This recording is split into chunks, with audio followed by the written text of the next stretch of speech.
Ari, this is Justice League issue 185, and thankfully this one is not falling to pieces yet. This is the final part of the Christmas on Apocalypse story. The story as voted for by you, the viewer. Unless you were one of the ones that voted for the other choices.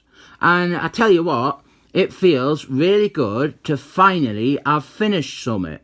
Because I have got a lot of little ongoing things on this channel and they seem to take forever to finish. Like Day of Vegans, and I've got a few more Atlantis Attacks thingies today. But this was a nice 3-part story that I have finished now. This cover though, the cover, I didn't think this is anywhere near as good as you probably think it is. This is by Jim Starman, this cover, and conceptually it looks good. It's a good idea. It's a good image even. It's just little details like Darkseid's head. It's angled in a really unaesthetically pleasing way. We can barely see it. Like we can't make out his face. And then the characters, all the characters, they are oddly spaced out and all posed facing away from us. And then like we have got all these weird little spots of empty space. But Miracle Man, he is effectively camouflaged against Darkseid's cock. Like, why is he not moved down there or there? This cover, it looks like when in trade paperbacks and stuff, when they have got the bonus bits at the back, and sometimes they have like original cover art, like before corrections. This looks like original cover art before the artist, or another artist sometimes, touches things up, like redraws the faces or something. A good example of that actually is Uncanny Excellent Men, when David Cockburn left the book and was replaced by Jason Byrne for the first few issues, for the covers and sometimes the insides as well. David Cockburn, he would be brought in to like redraw the faces so everyone was on model. I'll post an example of that on my Twitters, because there is one page where it's really obvious. But while I'm at it actually, you should go and check out Comic Girl Ava and her new video series. She is doing Uncanny Excellent Men from the start of the relaunch, like the whole Christopher Clairvoyant run. And even though I hate Christopher Clairvoyant, her videos are interesting and ambitious, so I recommend you go and check them out. Read this comic though. The story so far is, well, there's Metroid, my favourite of Jack Quimby's Eternals characters, and I like this image here actually, Metroid on his chair. The art is by Jorge Perez, and writing all the words in it is Gary Conman, creator of The Punisher. I think everyone should call him that from now on, like it is his full name. Gary Conman, creator of The Punisher, because he really hates it. We've got a double splash page here, and this is recapping the story, so you know what, I think I will as well. The story is that Metroid, he summoned the Justice League to help the Eternals, because someone has gone and resurrected Darkseid, and Darkseid, he wants to get rid of Earth and replace it with Apocalypse. So they are broken up into smaller teams, because it is the Justice League, and that seemed to be their standard operating procedure. So down here we have got Superman and Wonder Woman, and they are teaming up with Miss Miracles from the Eternals. Here we have got Supergirl and Firelord, they are with Onion. Here is Dr. Fate and Green Lanterns, the Jordan Halbert version. They're teaming up with Danny DeVito and Mentor. He's like the king of all the Eternals. And down here in Darkseid's castle, we have got Batman and his daughter Mockingbird and Miracle Man. And it's quite a complicated story. There's a lot going on. Here we have got Metroid, and he is in space, and he is like watching stuff happen. And the writing is good. It goes, my calculations show that any attempt to interfere with this tangled skein of events may cause it to unravel. Thus, if I try to aid the heroes, I might aid merely in assuring the ultimate catastrophe. This has ever been my curse, to see what others cannot, and to be unable to warn them. I like Metroid, but I will play editor here and say that this text here should be broken up better.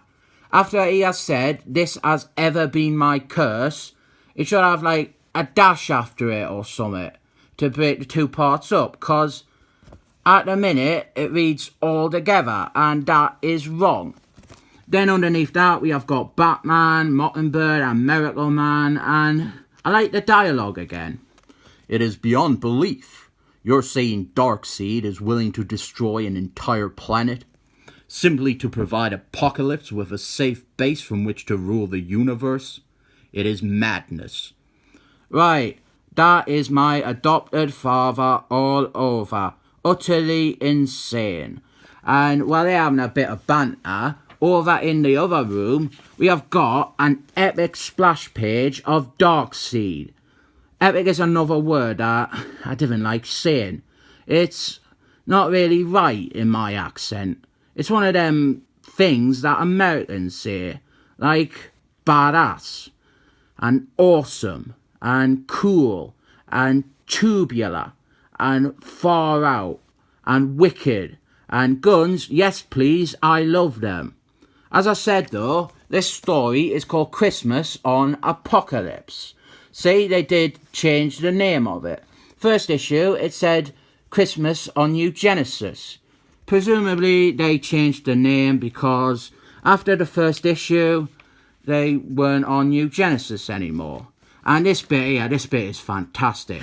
They are eavesdropping on him, and Darkseid, he gans, my brief death has given me a new perspective on life. As I floated in the spiritual limbo which that cannon blast propelled me, I came to treasure the memory of living things. The soft glow of the sun at dawn, the gentle waft of a breeze across one's brow, even the scent of a flower in bloom. Yes, even a god may be affected by his own death. And he picks up a flower and he smells it. And you're probably thinking, what a hippie. He has proper sold out. But then he crushes it and he goes, I shall never forgive myself for such weakness. And that is just amazing. Darkseid, he has been written up so well in this story. Sadly, let down a little bit there by the lettering, which isn't spread across the speech bubble correctly. Then Darkseid, he is yakking on with the baddies, the ones that brought him back to life. And they have captured some of the heroes, some of the Justice League, Supergirl and Firelord, and Onion from the Eternals. And Onion, he is Darkseid's son, so he gets a bit annoyed about that. And much like social justice warriors, the villain turns on their own. He kills the three baddies for imprisoning his son, and then one of his soldiers is like, should we get Onion out of there?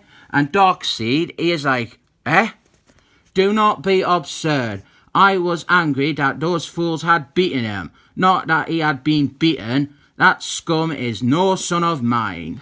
And here we have got Batgirl selling some Twinkies. We didn't really have Twinkies out here. So Batman, Mockingbird and Miracle Man, they gone to save the prisoners. And then we are with Dr. Fates and the others. And once again, Dr. Fates is the most useful one. He uses his magic to get rid of all of Darkseid's parrot demons. And look at them staples there. They are nice. They are nice and attached, just the way I like them.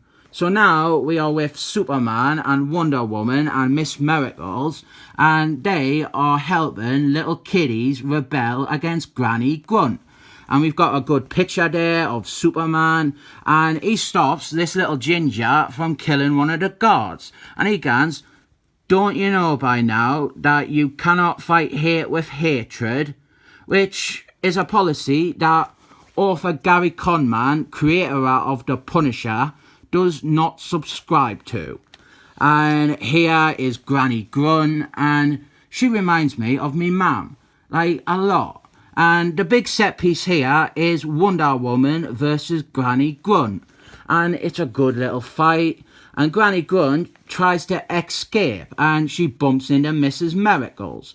And we have just got a silent panel there of Mrs. Miracles. They forgot to put words in or something, and that is the end of that scene. And they free the prisoner members of the team, and Firelord and Supergirl flirt some more. And if you're expecting this to go anywhere, didn't get your hopes up. They didn't even shag. And Onion, Firelord and Supergirl, they gone off to fight Darkseid. Meanwhile, Batman and Miracle Man, they are trying to break into a safe to get something that can apparently stop Darkseid. And it's a fun little sequence with them trying to break into it. And here is Dr. Fate and Green Lanterns, and they are fighting the parrot demons. And you're probably thinking, this has been a really good story so far. And this issue, it has been really good. Surely this comic is going to end really satisfyingly. So now we start the big fight with Darkseid, the villain we have been building up for 3 issues. Building up really well. This is the big fight with him, the big showdown. And nope, it's all over. The end. Nah. Such a disappointment. There was like 3 whole issues of a great story, then the last 2 pages just whimpered it to a close. They had been building up Darkseid so well, and then it's just over straight away. It really needed another issue where it was just the characters fighting Darkseid. A big, long smackdown issue. But instead, we got a quick, abrupt wrap-up in 2 pages that really sours you on the other 99% of a good story. So, in the end, this had so much potential, and it accomplished everything right. And then, it just gave up. And it's sad. I rate this comic 7 thumbs up.